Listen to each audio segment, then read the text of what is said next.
Ready to level up your career? Text DISH to 44043 now to dive into a world of exciting technician opportunities at DISH. From cutting-edge technology to a supportive work environment, DISH offers the perfect platform for your success. Connect with us today to discover how you can be part of a dynamic team driving innovation. Connect today and join the DISH family, where innovation meets opportunity. Text DISH to 44043 to kickstart your journey towards a rewarding career. You're listening to the Archaeology Podcast Network. You are now entering the Pseudo-Archaeology Podcast, a show that uncovers what's fact, what's fake, and what's fun in the crazy world of pseudo-archaeology. Hello and welcome to the Pseudo-Archaeology Podcast, episode 148. I'm your host, Dr. Andrew Kinkella, and tonight, the shocking story of the Baghdad Battery. Okay, so, longtime listeners, otherwise known as people who've listened to the last episode, you may remember that I ended on a bit of a downer, because I was looking for a replica of the Dendera Light that you could plug in and put an actual light bulb in and then like turn it on and off. And I totally want one of those for my desk. But I also gave a little Easter egg nugget of what I would talk about this time, because I said for my Dendera Light, I obviously need it powered by some Baghdad batteries. And so, yes, listeners, today we deal with the Baghdad Battery. And I do have to claw myself out of my depths of depression to tell you that I still have not found a cheap Dendera Light Baghdad Battery powered light for my desk. The search continues. So, what's the deal with the Baghdad Battery side of all this? I have to say this. When I was a kid, I love this kind of stuff, and specifically stuff like the Baghdad Battery, because not knowing any better, I felt that it was sciencey. You know what I mean? So much of pseudo-archaeology, is just BS, like from the beginning. You're like, oh, God, no, there's no ancient spirits in this. No, there's no ancient aliens.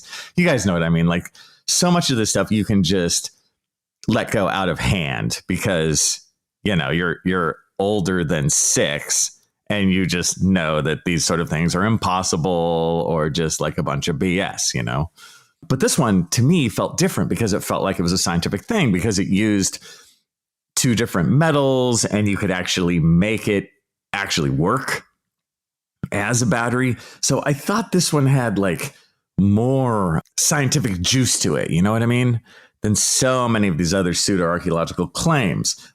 But as an adult archaeologist, of which I am, looking into this, it's completely and utterly obvious that the Baghdad Battery is a storage container for scrolls. The end. I know you want more out of me. I know. And you're like, dude, you're 3 minutes into your podcast and you've given me the answer. I mean, duh, I do that every time. So how do we figure this out though? Like what's the give and take here? Because again, it's not, I just started this by saying it's not completely crazy, right? To think of this as a battery. So how do I know for sure that it's not one? Okay. First, we want to kind of define our terms of what are we talking about? What is this Baghdad Battery thing? Anyway, so it's basically, if you came across it, in the desert or something, just sitting there, it's just a ceramic vessel on the outside, right? It's just a clay pot. And I always forget when I kind of come and revisit the Baghdad Battery, it's a lot smaller than I always think. Like in your mind, I think if you hear Baghdad Battery, you think of like a big pot, like a pot that's like 2 feet tall or something. But it's not. It's only like 6 inches tall. It's really small. It's a ceramic vessel. And inside the ceramic vessel, you have a cylinder, which is made out of copper. It's just a copper sheet that's just made into a cylinder, right? You could do the same kind of thing if you had tin foil. You could just make it into a cylinder shape and put it in there. And then finally, in the center of that is an iron rod. So that's, if you envision it in your mind, you have this little jar with a copper sheet that goes sort of straight up and down, right? You roll it into a little tube, and then you put it straight down into the vessel. And then inside the cylinder tube, you put an iron rod, right? And that's it. And then it's all capped off with what they call bitumen. And I'll get into that in a second. So that's the setup. It really has 4 pieces to it, right? Ceramic vessel, copper cylinder, iron rod, and capped off by some bitumen to seal it at the top. Okay, looking a little closer though, one thing I think is interesting is ancient technology in the most basic sense. And I'm not talking about batteries.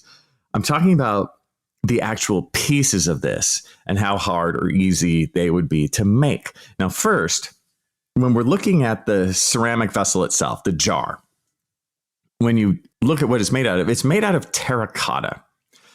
And terracotta is like low-fired ceramic, meaning you don't need super high heat to make it. So terracotta, like today, a flower pot is terracotta. You guys know what I mean? It's just, it's not really fine.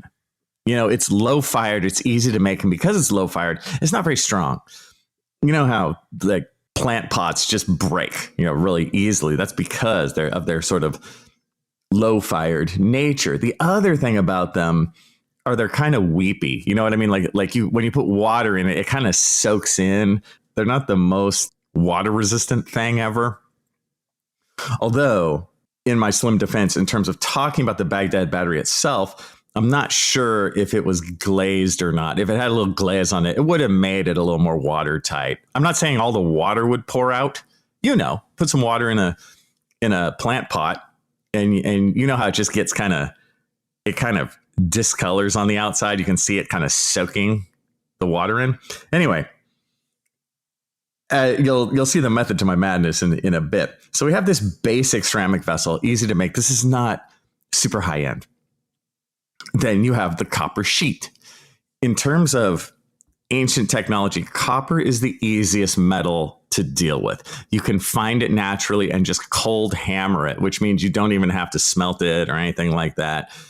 The downside of copper is it's not very strong in terms of metals, but the use of it for an ancient culture, it's the easiest of the metals to deal with. So in terms of technology, that is not an over-the-top thing.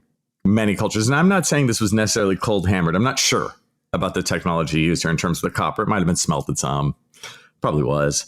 But my point there, very doable. Finally, the iron rod. To me, the iron rod is the hardest part of the whole thing because you have to smelt iron, and iron is a pain. Iron needs a much hotter fire, right? It needs good smelting technology. That's why iron is so important in ancient history. And iron, as we all know, it's harder, it's stronger than all this other stuff. So honestly, just finding this, knowing nothing else with the culture, if you didn't know anything, you're like, ooh, they did iron. Like, that's pretty good. Good for them. And then finally, the whole contraption is sealed with what they call bitumen. What is bitumen? It's asphalt. Okay, that's what they used as the sealant on the top of this. It's not tar. Tar and asphalt are different. Tar, when you think of tar, tar is really more, I guess you'd say viscous. It's kind of more watery, like it flows better. You know what I mean? But bitumen or asphalt, it's got that kind of drier, more rocky situation going to it, right? It's more natural. Of course, it's a petroleum product. And this whole thing, the Baghdad Battery, was found right near Baghdad in Iraq. So I'm guessing it's shocking to no one that you could find naturally a petroleum product like asphalt in that general area, right? So that's the setup of what this thing is. It's very simple, but kind of cool. You know what I mean? Very specific. Now, in terms of why or why not this is a battery, to make this a battery, you need to have some sort of substance that you would fill it up with, right? Some sort of electrolyte, which can be a lot of things. Like you can use citrus juice. There's a bunch of other stuff you can use. But you'd have to do that. And one of my first questions is, why use terracotta? Like, why not use something else that's not porous? And that's really minor, but then beyond that, if you're actually using this as a battery, why seal it at the top with asphalt? Because you're going to have to replace the electrolyte. So sealing it at the top makes it like the biggest pain in the ass battery ever made. Maybe that's what they're going for. I think I'm just too close-minded. I didn't realize that these ancient people were actually into making pain in the ass batteries that worked terribly, when even with their technology of the time, they could have done this better. Well, with that said, I'll see you on the flip side in a minute when we talk about the history of this thing. Chicken tacos should only be trusted to chicken professionals. That's where we come in. Introducing Zaxby's new chicken finger tacos. One comes with pico de gallo and creamy chipotle ranch. And the other comes with bacon, lettuce, tomato, and avocado ranch. Chicken experts since 1990. Chicken taco experts since now. Order yours today in the Zax Rewards app. Woo, saucy! Zaxby's. Introducing Zaxby's new chicken finger tacos. One with pico and creamy chipotle ranch, and the other with bacon and avocado ranch. Chicken experts since 1990. Taco experts since now. Woo, saucy! Zaxby's. Fall's here, and so are incredible sales at Tanger Outlets. Find must-have handbags, footwear, and all the latest fall arrivals, all at unbeatable savings. Shop top brands like Nike Factory Store, Crocs, Gap Outlet, Coach, and even more brands you love. Save more every time you shop with deals up to 70% off. Tanger Outlets, always on trend, always on sale. Plan your trip at tanger.com. Hello, and welcome back to the Pseudo Archaeology Podcast, episode 148, and we have been discussing the Baghdad Battery. Now, we kind of gave a little intro there, and by we, I mean I. Why do I even say we? I'm here alone, in the quiet. So I gave the intro, but now what is the historic background to this, right? What's the deal? When does this come into our consciousness? And that part always has a little bit of interesting twists and turns. Now, first, the clay vessel that we call the Baghdad Battery was found in 1936, probably at the site of Kujut Rebu, which is near Baghdad. So just remember, as I go through this, all of this happens kind of in or very near Baghdad in terms of the archaeology sites and all that, and the artifacts and all that kind of good stuff. So why I say probably at that site is because they didn't keep the greatest paperwork in 1936. And it was just collected, I believe, along with other artifacts from this site.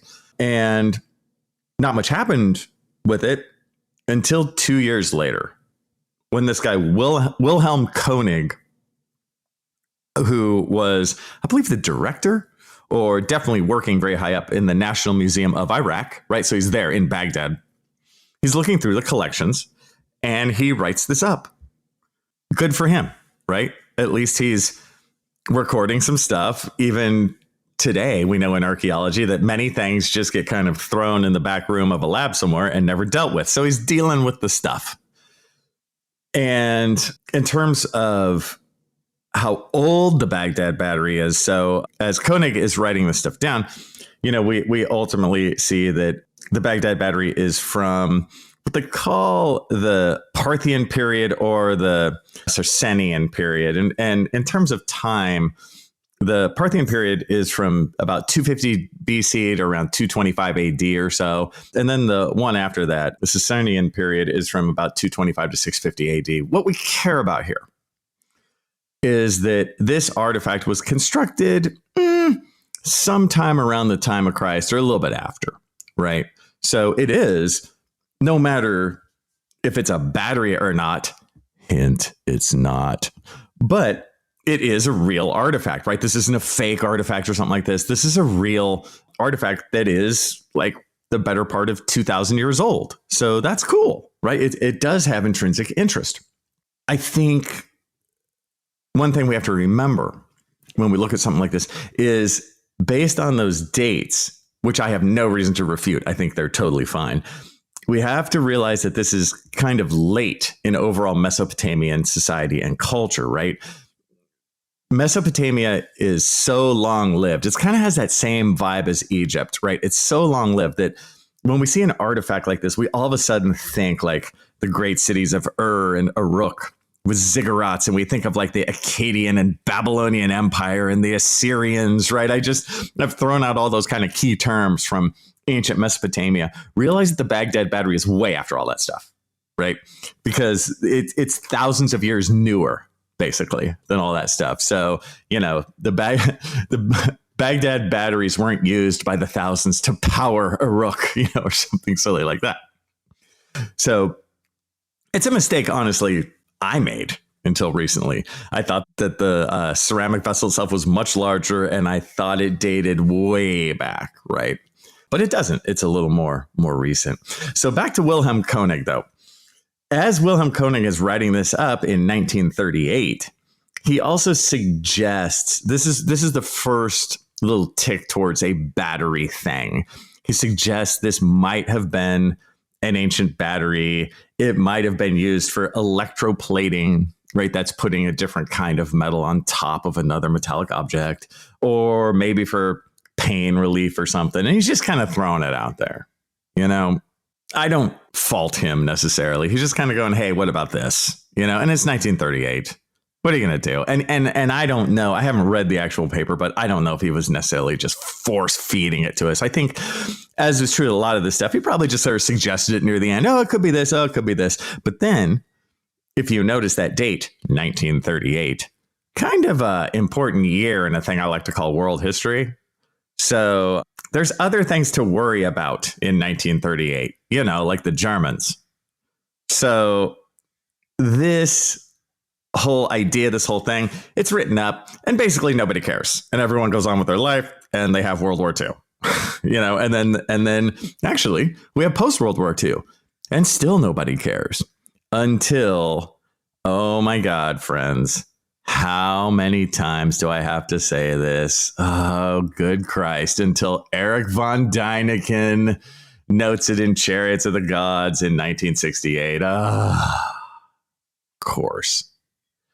So once von Däniken lists, there's a battery from the ancient past, then it's in the public consciousness. That's what shoves it in our mind.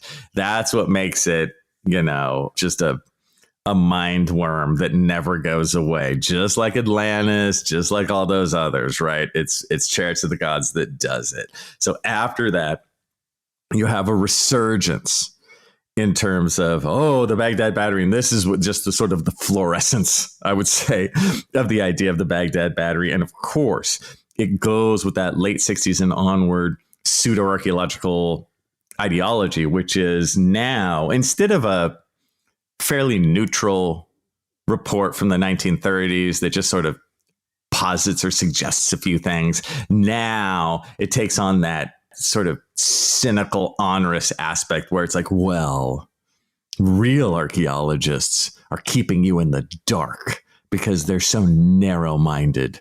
This is obviously a battery, right? That kind of mentality, which is the true poison in all this, right? So now our brains are poisoned once and for all with the Baghdad Battery, right? Capital T, capital B, capital B. And now if you Google the Baghdad Battery, you know what you're getting, friends, right? This is one of those ones, just like Stonehenge or something else, a real archaeological artifact. Again, we can't keep our eyes away from the fact that this is real. It's just not a battery, but the artifact itself is real.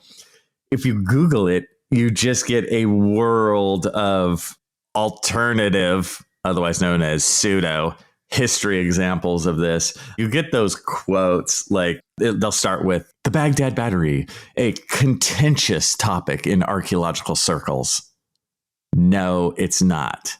The Baghdad Battery is not contentious in archaeological circles. You could say that two different ways. You could either say the Baghdad Battery is completely not contentious in archaeological circles because everyone knows it's a scroll holder. Or you could say the Baghdad Battery is a contentious topic in pseudo-archaeology circles because they try and keep this thing alive decade after decade. Both ways of saying that are correct. But, you know, in all this, as you listen to my overassured self and you're like, Kinkella, man, how can you be so sure that it's not a battery? Or even more honestly, you can be like, well, hey, was it maybe kind of used for a battery? Or, you know, maybe it was a secondary use for it? Or how can you really know? You know, what's my honest refutation of this ceramic vessel being used as a battery? Here's, I think, one of the most important facts. Ever since 1930, at least, they've found a bunch of others of these. Never quite hear that one, do you? Yeah, they've found a bunch of others. And you know what's sealed inside of some of them? Remains of scrolls. Yeah, obvious fiber remains all wrapped up in there. Hey, imagine that. So not only do I say it's not a battery, I can also show you with the thing I love to call facts and evidence that these containers were used for scrolls because we found some with scroll remains in them.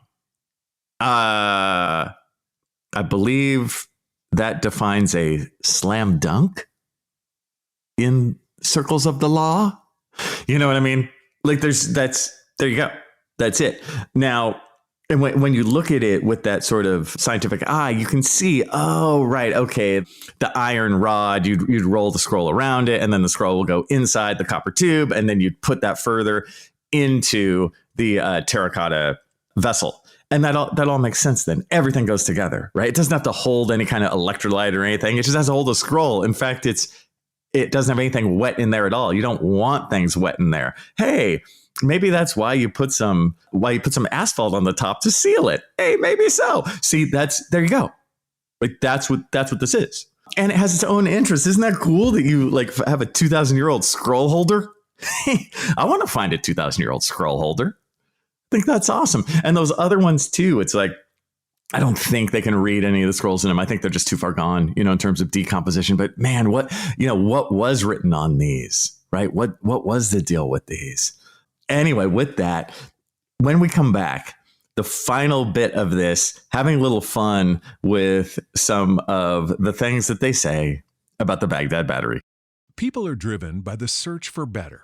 But when it comes to hiring, the best way to search for a candidate isn't to search at all. Don't search, match with Indeed. The hiring process can be slow and overwhelming. Simplify hiring with Indeed. Indeed is your matching and hiring platform. With over 350 million global monthly visitors according to Indeed data, and a matching engine that helps you find quality candidates fast. Ditch the busy work. Use Indeed for scheduling, screening, and messaging so you can connect with candidates faster. Join more than 3.5 million businesses worldwide that use Indeed to hire great talent fast. Listeners of this show will get a $75 sponsored job credit to get your jobs more visibility at Indeed.com/PODKATZ12. That's Indeed.com/PODKATZ12. Terms and conditions apply. Hello and welcome back to the Pseudo Archaeology Podcast, episode 148. And we have been discussing the Baghdad Battery. And I have to admit something to you, friends. I have lied to you yet again. And you're like, at this point, you're like, oh, good God, what else is new? My lie? I said at the end of the last section that we would have some fun with the Baghdad Battery. And we might. But first, you have to take your medicine. See, I forgot that. I got to give you your medicine. And the medicine is even more scientific facts to hammer home into your head why it's not a battery. And you're like, come on, man. Can't it be a little bit of a battery? Think back to your childhood, Kinkella. You wanted to be a battery. Do I still want it to be a battery? You know what's funny? I don't. because it's not. If that makes sense. I love the idea of it. At the same point, I would love to write some sort of like humor fiction or humor science fiction, you know, with the Baghdad Battery in there, like with the premise of like, archaeologists have it all wrong and have fun with it. But here, you'll probably end up like me, just hearing some of this stuff. So, okay, let's say for a moment it's not a scroll holder. Okay, it's a battery, or it uses electricity of some kind. It's an electricity maker, right? Okay, what was it for? Let's take on the idea of electroplating. Was it used for electroplating? Meaning, if you guys have seen this before, you might have seen it in like high school or done a science experiment or seen it on TV, where you take two different metals in solution and one gets a thin coating of the other metal. Sometimes you see this done with pennies, right? I remember seeing this when I was like 12 and I totally dug it. I remember just watching the electroplating in progress, and you need electricity to do that, right? You put the metals in the solution in the electrolyte, and then you put some current through it, and that's what happens, right? Depending on the metals, that kind of thing. Now, was this used as like an electroplating device of some kind? No. Why not? First reason, you don't find anything electroplated in that culture at all. That's pretty big, right? There's nothing. And again, this is where you'll get people who don't like scientific archaeologists. They'll be like, oh, you're just not looking close enough, or you're just not expanding your mind. No, we've looked. There's not any. There are other metal plated things, but the plating process is completely different. And you can tell immediately that it's not electroplating, right? That it's done through a different way. So we don't have that. Again, if we did, I'd be the first to tell you. I'd be like, check out this electroplating. This is awesome. I would love that. You guys, I probably don't touch on this enough, but I love science fiction. Science fiction, they're like my favorite movies, my favorite books. I am a science fiction like super fan. My whole life. I mean, Hitchhiker's Guide to the Galaxy is my favorite book of all time. I've read a lot of the classics. I'm into it. Like, I love the idea of future technology. I'm a closet astronomy nerd, or maybe not so closet, but I love that world, the world of science. And I would love it if we found evidence of ancient cultures, knowing this kind of stuff. I don't know if I would say I look for it, but my radar is always out for it, if that makes sense, even in my own work, but I don't see any evidence of it. Okay, not used as electroplating. Why else? Besides that, there's no other artifacts that are indeed electroplated. You have no wires. There's no wires. Think of any time you've ever seen electroplating, or in fact, use of battery in general. You need to carry the current. You need some wires. No wires. No wires ever been found, not even once. On top of that, no terminals, man. Like, again, think of anything you own that's powered by batteries. There has to be some terminals there, again, for the wires to go on, which you also don't have. But you know what I mean? Some way to get the electricity in or out of the thing. Another one that I thought of, why this is not a battery. Never once have found any artistic image showing these used as batteries, right? And I know that's a harder one archaeologically, because sometimes you just don't have painted images, right? But don't have them, either way. So yeah, it's not looking very good. What about the electrolyte? What did they pour in there? Again, why did they use terracotta? It's kind of porous and crappy, right? Use another form of ceramic that's a little better. That's minor, but I will say, yes, it's pretty easy to get an electrolyte. Again, you just pour some citrus juice in there and probably work fine. But there's no evidence of that, man. Oh, and the seal, as I brought up before, and then you seal the whole thing with asphalt. That's the ultimate pain in the ass. You can't even re-up the electrolyte. Why make it harder on yourself? You see how this is terrible and just makes a really crap battery? Now, if you do pour electrolyte in it, it can work as a battery. It is true, because it has two different metals, and you put an electrolyte in it. And yes, you could have a little bit of current in there. Totally. But you can do that with so many things, right? Again, go back to your 6th grade class or whatever. You did this. You can do it with a potato. You can take a potato, you put a nail on one side and a penny in the other side, and you have a little current coming through, right? You guys have seen, if you haven't seen the potato thing, you've seen some version of this. And it just has to do with the two different metals interacting with each other, right? And in that case, the potato kind of acts as the electrolyte. But Let's think a little wider. Every time you find a potato in ancient history, are you like, aha, battery technology? See, that's what we're doing here. We're making this way too far leap with something just because, yes, they have two separate metals kind of close to each other in a pot, doesn't then mean, and by the way, that was used as a battery. And in fact, it wasn't, because we have no evidence the other way. And I know it ruins your mind.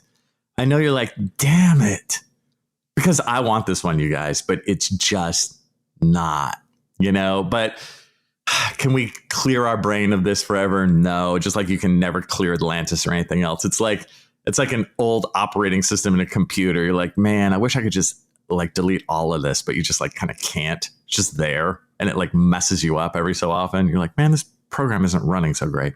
Anyway, there's a couple other things here.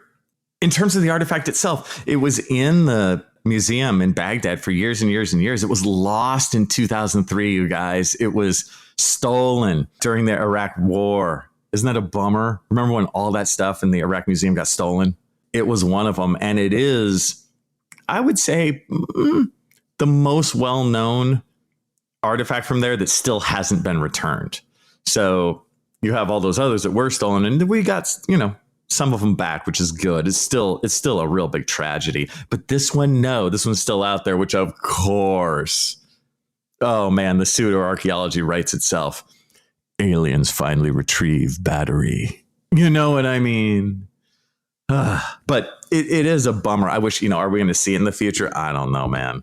I feel like it's lost. There's guesses that it might come up because every so often there's these top secret sales of this kind of stuff. Sotheby's or whatever BS, and it might come up at some point, but I don't know. I'm feeling it. We'll see. Finally, some of you might remember that Mythbusters did a thing on the Baghdad Battery, I believe in 2005, give or take, but it's been a while. It's been the better part of 20 years. And I have to say, I love Mythbusters. Of course. How could the Pseudo Archaeology podcast not love Mythbusters? I love those guys. I love what they did and do for science. They make science cool. They make science fun. They get people on the page of using science to explain these things instead of foolish pseudo ideas, right? So good for them.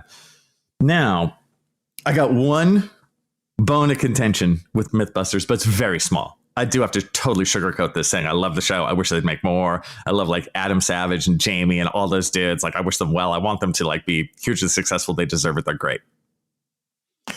So Mythbusters did the Baghdad Battery and they made 10 of them. Right. And it's cool. Again, if you look back and when I looked back, I'm like, oh, yeah, see, they're small. Like they made them correct size, whole deal.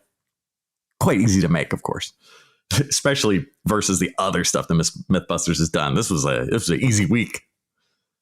So they put 10 in series, right? And they connected them all together already. You couldn't do that in the past because they didn't have wires. They didn't have connectors, right? They didn't have any of this stuff. But they did it just for laughs. And they put 10 in series. They were able to get like 4 volts out of it. So basically each quote unquote Baghdad battery had about a third of a volt in it, right? To give you an idea, a AA battery has like 1.5 volts. So very, very weak. But, they did it. They put them all together and they were able to use it to electroplate some stuff. And they were able to use it. The idea also in this is not only was it electroplating, was it used for pain relief, right? That's something that the original Koenig paper from 1938 talked about. Oh, was this some sort of, used as some sort of soothing pain relief thing through some sort of very low electricity. And they showed that was like kind of plausible, but the electrodes got like hot over time. I think they also said it might have been used for torture or something. They're just sort of rolling with it. I got no problem with them doing this. And I got no problem with them setting up 10 in a row and stuff, because again, we know that this was not the case in the past. The only thing I touch on in terms of maybe having a problem is that they maybe didn't make it obvious enough that this didn't happen in the past.